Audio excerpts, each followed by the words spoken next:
Hi guys, welcome to my channel where I take you on tours of unique homes and spaces. Today we're traveling back to Index, Washington to take a tour of Nick's backyard shed conversion. Nick talks about his decision to renovate a shed and what steps he had to take to create a space suitable for full-time living. My all-time favorite thing about shed conversion tiny homes is that it makes it super easy to have an affordable housing option. For just $30,000, Nick has actually created a luxury tiny home with a marble shower, 2 lofted bedrooms, and a full kitchen. And by the way, we featured Nick a few other times on this channel with his treehouse A-frame and his amazing shipping container home, so make sure you check out those videos, which are linked in the description. But before we dive into the tour, if you like videos like this one where we take you through unique and alternative spaces, make sure that you subscribe and hit that notification bell so that you know every single time we publish a new video. Will you join me? Will you roll? Make this house our tiny home.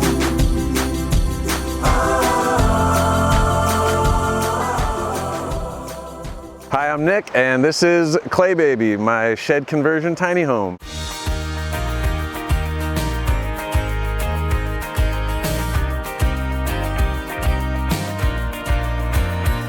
So behind me is our shed conversion that we call Clay Baby.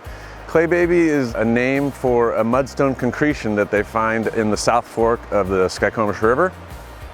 So these are the Clay Babies. You can kind of appreciate like a circular form. I think what happens is the water kind of swirls around and then this mud or mudstone creates these kind of odd shapes and stuff. Clay Babies.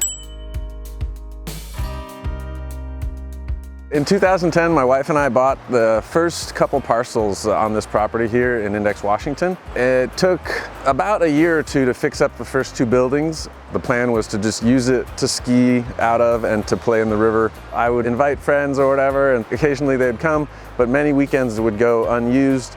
So I thought I would test the waters and try short-term rental.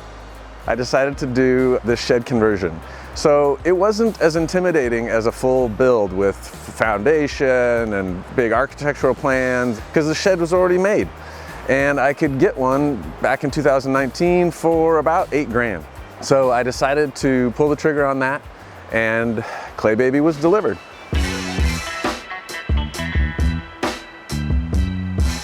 The delivery, it looked basically exactly like it does now. It had the front porch, the siding was already on, the windows were in, the roof was on, the lofts were in place. So we had to do electrical, plumbing, insulation, and then wall paneling. Everything included with the shed, the delivery, all the materials inside, all the finishes, fixtures, tile. It was a $30,000 project. It took me about a year and a half to connect all the systems and to finish out the insides. There's a couple different companies that offer these sheds. They actually delivered it with a gentleman who helped me place cinder blocks in a certain configuration so that he could set it down on those cinder blocks. Then he spent some time shimming and leveling. I just used a pretty simple sheetrock that you'd use to wall the inside of a shower. And then I painted it, leaving an access so you can get underneath and whatnot. Luckily, we already had some utilities on the property, so it was just a matter of connecting the systems to this new shed. And it was delivered just studs. I think I ended up putting R22 insulation and then simply putting the wall boards on.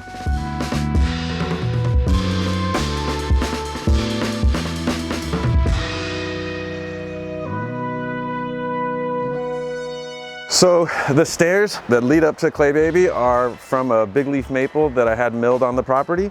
So I really like to use stuff that's on the property and incorporate it into all the builds here. This was a hand-me-down swing that our neighbors gave me, and I find it to be quite a nice spot to chill for a minute.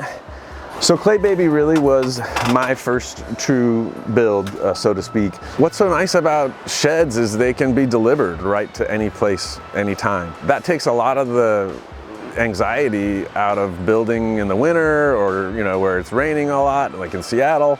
So for that fact alone, it's just a much easier and more controlled way to get yourself warm, dry, place to sleep. The pros of a shed conversion is that you just order the size you want and they deliver it right to the pad that you create. Way more affordable than getting concrete guy to come out for foundation, getting framers to come in, getting siders, roof. I don't want to think about that.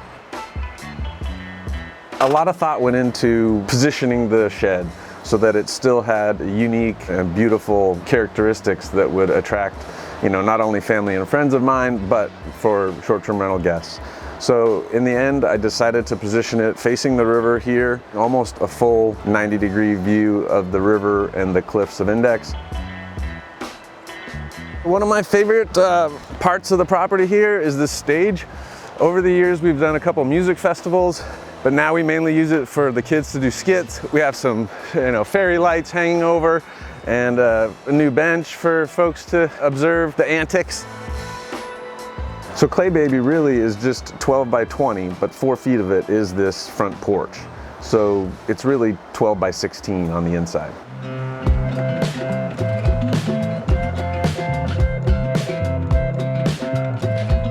So welcome to the inside of Clay Baby. It being my first build, I really wanted all the details to be super nice, and I was really going for kind of a W hotel look, but in the forest, on the river, and in the mountains. Really, it's a super tiny space, only 12 by 16 feet, but I really like the layout. I had this loft already in place when it was delivered, so I had something to kind of think about and frame what I needed. So I needed a bathroom and I needed a cozy movie watching layer. So I have a perfectly fitting couch for 2, a big 55-inch TV. This project, I learned how much I really love lighting and how available cool chandeliers are and different fixtures. But I just really love doing some sconces like this that make the space feel more hip. The chandelier in the center is really a statement piece, I think. And then a couple more over the sink. For flooring, I chose, at the time I was doing some work on our Seattle house that was built in the 40s. So I ended up pulling nails from all this old oak flooring. So this flooring is old 1945 oak from Seattle, and then I did this gray whitewash over it to kind of give it that gray vibe that Clay Baby seems to have. We did a really nice quartz, synthetic quartz top, but I had the guy, I begged him to come all the way out here so he would cut the sinkhole and do this seam here. Also had to cut a hole for this 2-burner induction cooktop. Another thing I like to incorporate in the cabins here at Index Cabins are rocks and minerals. So I went through a phase where I was buying minerals and then creating these wall hangings. So this is one with one of these geodes from India and these pyrite discs from Illinois. It's kind of dorky, but I love it. So the windows were all here. It came just like this. They've held up pretty nicely. This project we completed in 2019. So they're doing okay. Not like the highest quality windows, but they're doing well. I did some more of this big leaf maple here for these shelves. Sometimes when trees blow over on the property, I have a friend who will help me mill the boards, and I like to make floating shelves, and the staircase here is actually live edge maple as well. I knew kind of going in just from my Instagram scrolling and from the HGTV shows that the shiplap was a popular look, and so we went with that, and I really like the design. I like the horizontal lines that kind of stretch out the room and the way it looks. We did a little mini fridge here, which it's okay. It doesn't really hold ice very well, but for a short-term stay, it does okay. And we have a simple microwave, and that's the kitchen. And then there's this tiny little loft up here. It's just so small up there. It would really take a creative and kind of daring person to sleep up there, but we ended up making it a sleep spot. I had these metal railings made custom to protect anybody from kind of scooching out. And then we put this ladder that you use for like the back of a car or something to get up on the roof. There's a rock nub that you can see down here. So if you were to try to get up on here, you'd have to climb up on that and then on the counter and so forth. In such a tiny space, it was really difficult to find a pre-made ladder. So in the end, I ended up using more of this big leaf maple to make a ladder. And it turns out that it works pretty well. You can get yourself up, and then there's a hand grab I put up here just to help you either go down or up if you need. I love the way this light has so many options. It has all these different colors that you can switch it to. Just laying here, it's just beautiful for that light to cascade down on the tongue and groove wood paneling.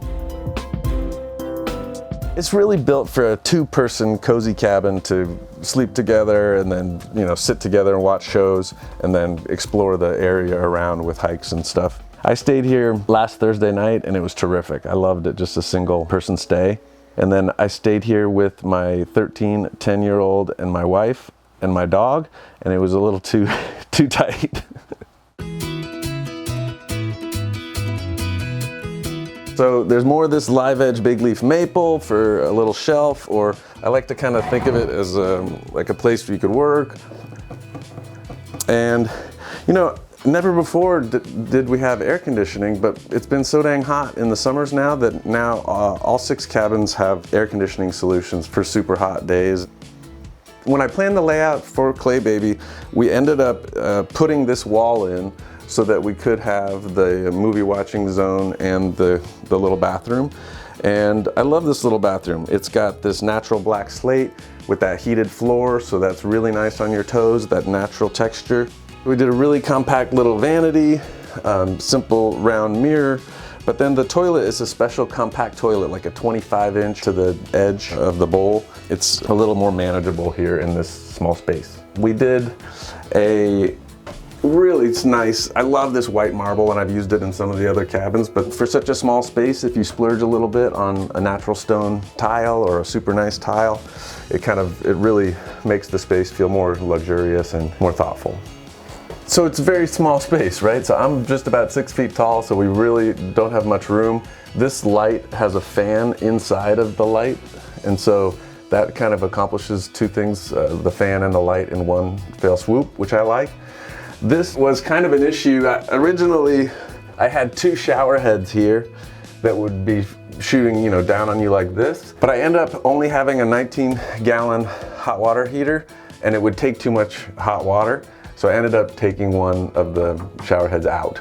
So it just has the one, but it's off center and in the ceiling so it doesn't take up any height from the side walls.